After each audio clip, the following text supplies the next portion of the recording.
জানো তো তো আমি কথা বলে পয়সা দিতে হয়। অন্তর্বর্তী সরকারের উপদেষ্টা এএফ হাসান আরিফ আর নেই। ৮৩ বছর বয়সে হার্ট অ্যাটাকে তার মৃত্যু হলেও তার জীবনের শেষ দিনগুলো ছিল গভীর মানসিক যন্ত্রণা এবং অপমানের গল্প। এদিকে উপদেষ্টা হাসান আরিফের মৃত্যুতে নতুন উপদেষ্টা পদে নিয়োগ পেতে যাচ্ছেন শিক্ষক আসিফ মাহতাব। বিস্তারিত জানতে না টানে দেখতে থাকুন। আমরা তো নেক্সট ইলেকশন হলে 5 বছর জন্য ইলেক্টেড হব। আলহামদুলিল্লাহ আপনাদের দোয়া ভালোবাসায় এলাকার মানুষদের সমর্থন নির্বাচন দিলে বিপুল ভোটে জয়লাভ করতে পারবো। তো আমরা এই 2-1 বছর আমাদের যেতে হবে, যেটা মুখ্য বিষয় না, কিন্তু সরকার চালাতে পারছে না, পরিস্থিতি এখনো নিয়ন্ত্রণে নাই, এখনো নানান ধরনের ষড়যন্ত্র চলছে। বিপ্লবের পরে প্রতি বিপ্লব হয় বিভিন্ন জায়গায়। যখন এটা জানতে পারি আমি আসলে মানসিকভাবে একটু আহত হই যে এটার জন্য কি আমি জেল খেটেছি, মার খেয়েছি, কিংবা খারাপ ভাষা। কথায় আছে, ভাবিয়া করিও কাজ, করিয়া ভাবিও না। বিশেষ করে যখন আপনি রাষ্ট্রের অতি গুরুত্বপূর্ণ কোনো ব্যক্তি, অথবা আপনার কথায় অন্য কোনো রাষ্ট্রের সাথে একটা ইফেক্ট ক্রিয়েট হয়। আমরা যারা মিডিয়াতে কাজ করি অথবা সোশ্যাল মিডিয়াতে কথা বলি, আমরা সামান্য ব্যক্তি, আমাদের কথায় আসলে বাংলাদেশ নামক রাষ্ট্রের সাথে অন্য কোনো দেশের কোনো ঝামেলা। আসসালামু আলাইকুম রহমতুল্লাহ। সবাই কেমন আছেন? আশা করি সবাই অনেক অনেক ভালো এবং সুস্থ আছেন। সবাইকে স্বাগতম জানাচ্ছি আমাদের আরেক নতুন ভিডিওতে। প্রতিদিনের মতো আমি আপনাদের সিরিয়াত ফারুকি। প্রিয় দর্শক, আজকের ভিডিও টাইটেল এবং থাম্বনেল দেখে ইতিমধ্যে বুঝতে পেরেছেন আজকে কি বিষয়টা নিয়ে কথা বলবো।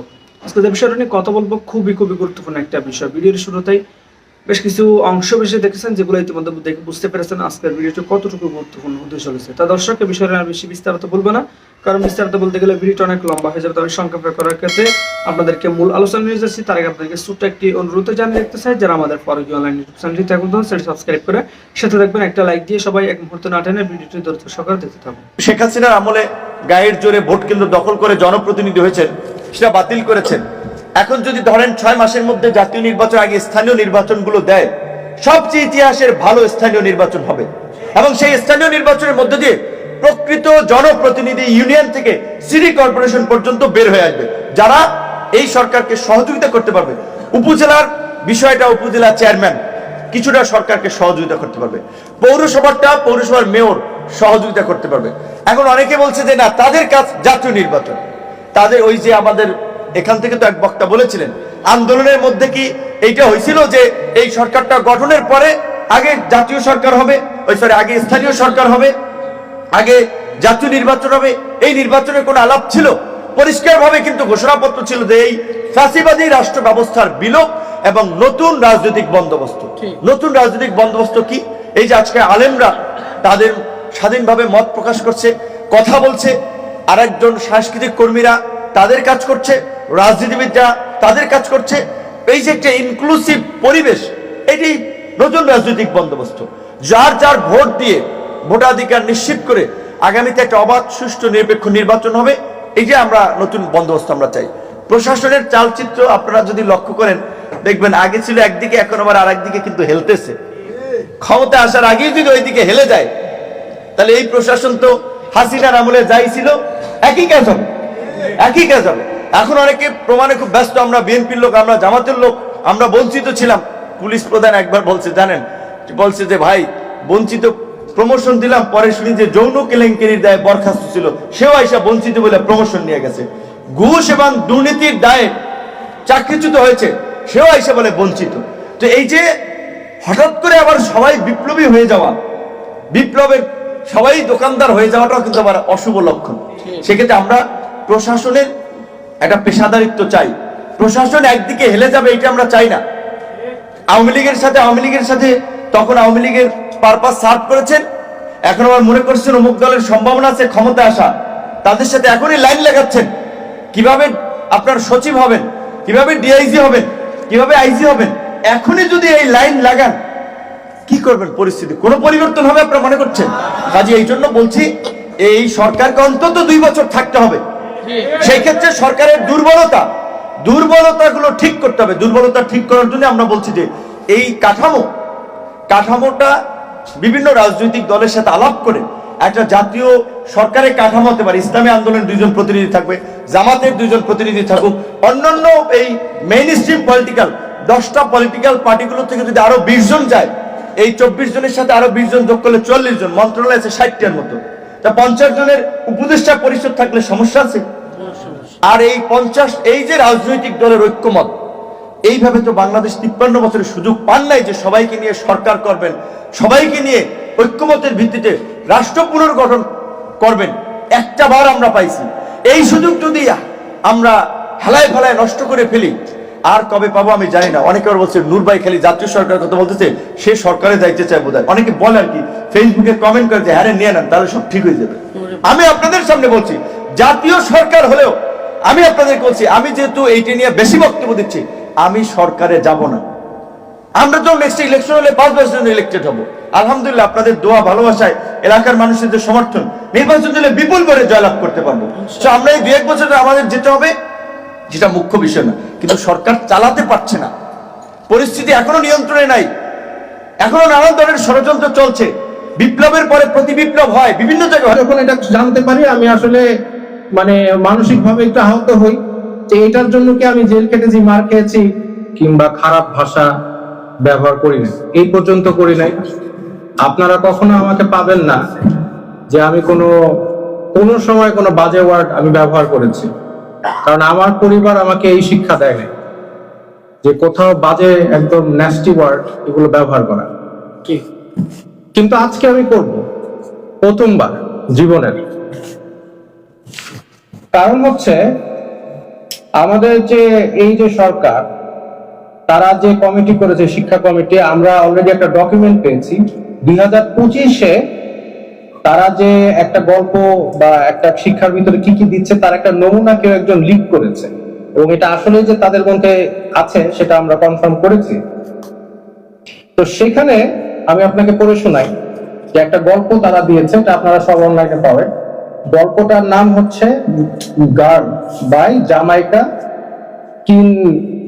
কিনকেড, মানে মেয়ে গল্পটার নাম। তো গল্পটার এখানে অনেক সুন্দর সুন্দর কথা আছে, তার মধ্যে আমি একটা পড়ে শোনাই যেটা পড়তে আমার ভালো লাগছে না।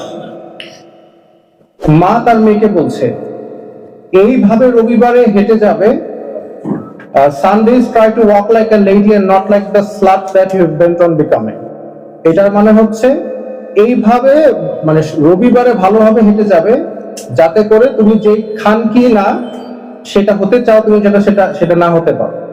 এবং এই গল্পে এই ওয়ার্ডগুলি, মা মেয়েকে খানকি ডাকছে, এটা মানে বারবার আসছে। আমি জানি না এই গল্পটা আমাদের সাহিত্য বা ইংলিশের ক্লাস 9-এর বইয়ে থাকার কতটা প্রয়োজন। আপনারা এই যে ভাইয়া বলছিল যে আমাদের ইসলামিক আমরা আন্দোলন করেছি ইসলামের জন্য, এবং উনি বলছিল যাতে ইসলামিক ভ্যালুজ রাখে, আমাদের সংস্কৃতি যাতে ইসলাম এর যে মূল্যবোধটা সেটা আসে। আমাদের নবী করিম সাল্লাল্লাহু আলাইহি ওয়াসাল্লাম কি এই ধরনের ওয়ার্ড ব্যবহার করা কোনো গল্প বা এই শিক্ষার মধ্যে দিয়েছিল? কোরআনে কি এই ধরনের ওয়ার্ড আছে? তাহলে আমাদের এই ওয়ার্ডের এই গল্পের, এবং আমি লেখক যিনি লিখেছে গল্পটা তার ব্যাপারে খুঁজলাম, তার যে হচ্ছে একজন নারীবাদী, তো যার কারণে আরেক জায়গায় মা তার মেয়েকে বলছে এই একই গল্পে যে এই ওষুধটা এভাবে বানাতে হবে যেখানে তোমার বাচ্চা সৃষ্টি হওয়ার আগে বাচ্চাকে তোমরা ফেলে দিতে পারো। আউযুবিল্লাহ। এই গল্প তারা হচ্ছে 2025-এ এসেছে। এই জন্য আবু সাঈদ শহীদ হয়েছিল নাকি? এই জন্য তাহলে ইন দ্যাট কেস আমাদের তো আমরা কি চেষ্টা করেছি প্রত্যেকটা কমিটির মধ্যে একজন আলেম রাখার জন্য? না, দাবি তুললে তো হবে না, আন্দোলন তো আমরাও করেছি, আমাদের এখানে স্টেক আছে না, শুধু দাবি তুললে হবে? তো যার কারণে এটা তো আপনারা দেখবেনই। এবং এখনো এটা যেহেতু বই পাবলিশ হয় নাই, এখনো পরিবর্তন করার সময় আছে। আমি চাই যে আপনারা একটু চিন্তা করেন যে আমাদের সংস্কৃতির সাথে এই ধরনের গল্প যায় কিনা। আমি এগুলো একটা টিচার ক্লাসের মধ্যে বাচ্চারা তো কম বয়সী বাচ্চারা জিজ্ঞেস করবে যে স্যার এই যে স্লাট কথাটার মানে কি, খানকি মানে কি, তারপরে টিচার স্টুডেন্ট ডিসকাশন করবে এটা কি দরকার, নেসেসারি? তাহলে কেন এটাকে ইনক্লুড করা হলো, কে করলো? তো যার কারণে কালচার, আসলে আমাদের কালচারটা কি, আমাদের যে এই আন্দোলনে সব মতদর্শের মানুষ আন্দোলন করেছে, কিন্তু মেজরিটি মারা গিয়েছে, শহীদ হয়েছে। কেউ ভালহালায় যাওয়ার জন্য এই আন্দোলনে অংশগ্রহণ করে না, শহীদ হওয়ার জন্য আসছে। আর তাদের চিন্তাধারা ছিল ইসলামিক, কিন্তু এই ইসলাম কথাটা যে আন্দোলনের সাথে জড়িত, সেটা মানুষ আস্তে আস্তে কিছু মানুষ চাচ্ছে যে এটা চলে যাক। আমি আন্দোলনে ছিলাম, নেতৃত্ব দিয়েছি, আমি ইসলামের জন্য করেছি, আমি ভালহালায় যাওয়ার জন্য করিনি। তো যার কারণে আমি বলতে চাই যে আমাদের যে ইসলামিক মূল্যবোধ আছে, যে এখন বলছে স্পিরিট অফ আগস্ট মুভমেন্ট, এটা হচ্ছে একটা ওই যে মুক্তিযোদ্ধা চেতনা টাইপের। এই স্পিরিট অফ আগস্ট মুভমেন্টটা কি আসলে? আমার জন্য তো স্পিরিট একটাই, সেটা হচ্ছে ইসলাম। এবং আমার ইসলাম, আমি মনে করি আমার যতটুকু জ্ঞান আছে, টিচার একটা স্টুডেন্টের সাথে ডিসকাশন বা করতে পারে না। এবার প্রশ্নের মধ্যে দিয়েছে যে ওই মেয়ে যদি ছেলে হতো তাহলে কি তার সাথে তার মা কিভাবে ভিন্নভাবে আচরণ করতো? এই হচ্ছে শিক্ষা। তাহলে আন্দোলন করে আমরা দেশ স্বাধীন করলাম কিসের জন্য? ওয়াই? তো এই সংস্কৃতি আসলে কি আমরা চেয়েছি? এটা আপনারা একটু চিন্তা করেন, ভাবেন, আর একটু এই জিনিসটা নিয়ে আপনারা একটু দেখেন যে আমরা আসলে এই ধরনের, এখনো তো সময় আছে, ছাপানো হয় নাই, যাতে আমরা আশা করি এই গল্পটা যাতে বইয়ে না থাকে। আরো আছে কিনা জানতে, এটা তো আরেকটা ভালো পয়েন্ট আপনারা বলেছেন, আরো আছে কিনা। এখন এই সরকারের ভিতরে ট্রান্সপারেন্সি নাই, তারা আমাদেরকে আগে দেখাবে না তারা কি কি গল্পগুলো দিয়েছে, জনগণের সাথে ক্লিয়ার হবে না। সংবিধান কি পরিবর্তন করছে সেটা ক্লিয়ার হবে না, পাঠ্য বই ক্লিয়ার হবে না। তারা তো সব গোপনে করছে। কেন গোপনীয়তা? কেন এটা লিক করেছে? কেন লিক করা লাগবে? আমাদের তো জানার কথাই ছিল আপনারা কি কাজ করছেন। তো এইটাই বলে আমার বক্তব্য শেষ করেছি। আমি যখন এটা জানতে পারি, আমি আসলে মানসিক ভাবে একটু আহত হই যে এটার জন্য কি আমি জেল খেটেছি, মার খেয়েছি, নির্যাতন হয়েছি এই জন্য। কথায় আছে, ভাবিয়া করিও কাজ, করিয়া ভাবিও না। বিশেষ করে যখন আপনি রাষ্ট্রের অতি গুরুত্বপূর্ণ কোনো ব্যক্তি, অথবা আপনার কথায় অন্য কোনো রাষ্ট্রের সাথে একটা ইফেক্ট ক্রিয়েট হয়। আমরা যারা মিডিয়াতে কাজ করি অথবা সোশ্যাল মিডিয়াতে কথা বলি, আমরা সামান্য ব্যক্তি, আমাদের কথায় আসলে বাংলাদেশ নামক রাষ্ট্রের সাথে অন্য কোনো দেশের কোনো ঝামেলা হবে না, কূটনৈতিক পর্যায়ে কোনো রকম ইফেক্ট পড়বে না। বাট যদি আমি কালকে সরকারের কোনো গুরুত্বপূর্ণ পদে বসি, আমি একটা স্ট্যাটাস দিব, আজকে যেই ভাষায় আমি কথা বলি, আমার কিন্তু এই ভাষায় কথা বলার সুযোগ থাকবে না, এটার কিছু রুলস আছে। তা আমরা কথা বলছি বর্তমান সময়ে সরকারের একজন প্রধান মাস্টার মাইন্ড উপদেষ্টা মাহফুজের একটা স্ট্যাটাস আপনাদের খেয়াল থাকার কথা, যে বৃহত্তর বাংলাদেশ নিয়ে একটা মানচিত্র তিনি দিয়েছিলেন, এমনকি সেখানে লম্বা চূড়া বক্তব্য লিখে সম্ভবত 2 ঘন্টা পরেই তিনি তার পোস্টটা ডিলিট করে ফেলেছিলেন। কিন্তু এর মাঝখানেই তার এই পোস্টটা ভাইরাল হয়ে গিয়েছে। তো ডিলিট করার পেছনে যেটা আশঙ্কা করা হচ্ছিল, সেই আশঙ্কাটাই কিন্তু দিন শেষে সত্যি হয়েছে, যে বিষয়টা নিয়ে ভারত কনসার্ন করবে এবং এতে বাংলাদেশ সরকারের জন্য একটা ইমেজ সংকট তৈরি হবে। যে ভারতের মিডিয়া যেটা বলছে যে ডক্টর মোহাম্মদ ইউনূসের সরকার মৌলবাদী, ডক্টর মোহাম্মদ ইউনূসের সরকারের মধ্যে এই মাহফুজকে কিন্তু ভারতের মিডিয়া বলছে সে হিজবুত তাহরির সদস্য, এরকম কিন্তু তাদের মিডিয়াতে তার পুরনো কয়েকটা ছবি দিয়ে তারা প্রকাশিত করেছে। ইভেন এই আলোচনাটার আগেই ভারতের মিডিয়াতে সার্জিস এবং মাহফুজ এরা কিন্তু আলোচিত, হাসনাত ততটা না, বাট এরা আলোচিত। তো এরপর যখন তিনি সেই স্ট্যাটাসটা দিলেন এবং ডিলিট করলেন, সেটা নিয়ে আপনার কি বলে যে তীব্র প্রতিবাদ জানিয়েছে ভারত। আজকে আমরা যখন নিউজটা করছি, গতকালকে দেশটির পররাষ্ট্র মন্ত্রণালয়ের মুখপাত্র রণধীর জয়সওয়াল সাংবাদিকদের এক প্রশ্নের জবাবে এই উপদেষ্টা মাহফুজের এই বক্তব্যটাকে কেন্দ্র করে বা পোস্টটাকে কেন্দ্র করে তারা তাদের অবস্থান জানিয়েছে। মুখপাত্র জনসম্মুখে দায়িত্বশীল মন্তব্যের গুরুত্বকে স্মরণ করিয়ে দিয়ে বলছেন, নয়াদিল্লি সবাইকে মনে করিয়ে দিতে চায় জনসমক্ষে মন্তব্য করার সময় সচেতন থাকা উচিত। ভারতের লক্ষ্য হচ্ছে অন্তর্বর্তী সরকারের সঙ্গে সম্পর্ককে আরো মজবুত করা।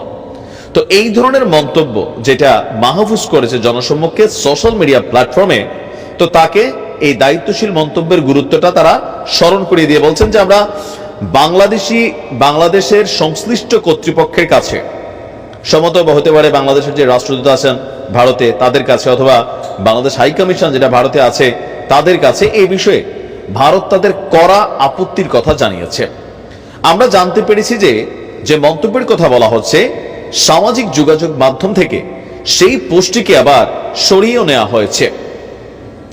তো এখান থেকে আমরা যেটা বারবার বলি আর কি, যে উপদেষ্টা মাহফুজ বিভিন্ন সময় বিভিন্ন ধরনের ফিলোসফিক্যাল বক্তব্য দিয়ে থাকেন। ইভেন কোন দপ্তরবিহীন একজন মন্ত্রী আছেন, তার কোনো স্পেশালি দপ্তর নেই, তো বলা হয়ে থাকে যে যার কোনো দপ্তর নেই তিনি খুবই প্রভাবশালী হন। আবার ধরেন ডক্টর মোহাম্মদ ইউনূসের যে গুরুত্বপূর্ণ সফর সঙ্গী হিসাবে যারা যায়, এদের মধ্যে নাহিদ বা আসিফ খুব বেশি গুরুত্ব না পেলেও উপদেষ্টা মাহফুজ তিনি কিন্তু গুরুত্ব পান। আপনি দেখেন সর্বশেষ যে মিশরের কায়রোতে D8 সম্মেলনে আমাদের প্রফেসর ইউনূস তিনি ঘুরে আসলেন, সেখানে আমরা দেখেছি উপদেষ্টা মাহফুজের সরব উপস্থিতি বা বিভিন্ন সময় তার যে বিভিন্ন বক্তব্য সেগুলো কিন্তু আলোচনার মধ্যে থাকে। তো বাংলাদেশের গুরুজনরাও বলছেন বা যারা রাজনীতিতে সচেতন তারা বলছেন যে মাহফুজের এমন মন্তব্য কোথাও না কোথাও এটা সরকারের জন্য যেমন ঝামেলার একটা কারণ হয়ে যায়। যেমন আমরা দেখেছি আওয়ামী লীগ সরকারের সময় বিভিন্ন মন্ত্রীরা বা একদম দায়িত্বশীল ব্যক্তিরা বিভিন্ন ধরনের কথা বলতেন, আবার বলে যখন পেঁচে পড়তেন তখন বলা হইতো যে এটা তার ব্যক্তি মন্তব্য, দলের না। এই বক্তব্যটা দল থেকে বলা হইতো, কিন্তু জনগণ এটাকে কি মানতো যে ভারতের সাথে বাংলাদেশের স্বামী স্ত্রী সম্পর্কে? এই কথা কে বলছে? এটা কি শেখ হাসিনা বলছে, ওবায়দুল কাদের বলছে? না, এটা আমাদের একজন সাবেক মন্ত্রী বলছেন, আমি ওনার নামটা নিতে চাইলাম না। যাই হোক, এখন এই বক্তব্যটা তো সবাই খায়া ফেলছে, তারপরে বলা হয়েছে এটা তার ব্যক্তি সম্পর্ক বা ব্যক্তি মন্তব্য। সরকার এই ধরনের কোনো বক্তব্য দেয়নি বা এ ধরনের কোনো আবদারও করেনি। বাট আপনি তো পার্ট অফ গভর্নমেন্ট, আপনি সরকারের একটা পার্ট, গুরুত্বপূর্ণ পদে আছেন। সো ডিসেন্ট অন্তত রাখতেন, সেটা একরকম ছিল। ডিসেন্ট ডিলিট করছেন, এটাতে কি হলো যে মানুষের কাছে একটা নেগেটিভিটি তৈরি হলো। আবার আমরা দেখেছি আওয়ামী লীগের বিরুদ্ধে সার্জিস এবং হাসনাতের একটা রিট করছিল খুব দ্রুত গতিতে, আবার খুব দ্রুত গতিতে সেটা রিটটাকে বন্ধ করে দিল বা তারা এটা উইথড্র করে ফেললো। ওয়াই? যে কোনো কাজ করার আগে ভেবে চিন্তে করতে হবে যে আমি এই কাজটা করে আসলে টিকে থাকতে পারবো কিনা, বা এইটার রেজাল্ট বাংলাদেশের উপরে কি আসবে। আমি হয়তো কোনো কারণে বিদেশে চলে গেলাম, কিন্তু এটার একটা কোনো রকম নেগেটিভ সিচুয়েশন তৈরি হলে সেটার ঝামেলাটা কি হবে? মোটা দাগে ভারতের সাথে পাঙ্গা নিয়া, শত্রুতা নিয়া বাংলাদেশ মানে আপনার শান্তি স্থিতিশীল অবস্থায় কখনোই থাকবে না। যুদ্ধ তো দূরের কথা, এইটা আমাদের স্বীকার করতে হবে। আমরা কলিজা নিয়ে দাঁড়াই থাকতে পারবো, কিন্তু লড়াই করার চান্সই তো পাবো না ভাই। এদের কাছে যে মেশিনারিজ আছে, তাই না? তো পাকিস্তান কি আমাদের পক্ষ হয়ে যুদ্ধ করবে?